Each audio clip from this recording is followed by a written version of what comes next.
sacrifice may be acceptable to God, the Almighty Father. May the Lord accept the sacrifice at your hands for the praise and glory of His name, for our good and good of all His holy church.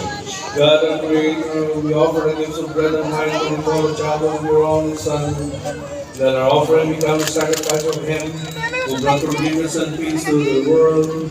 Grant this through Christ our Lord. Ang bibi, inday, maymench.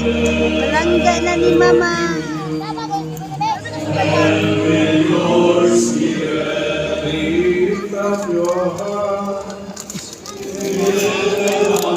Na si Andre guys ay hungry. God, Israel, Akrak. Peace will right and just and do things. Na kung anak ka.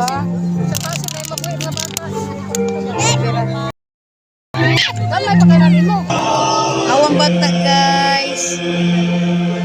Sugag na ako na oy. Sugag na. You are holy Lord, the Father of holiness. Make holy the Lord. His gifts we pray. They send it down to the Spirit.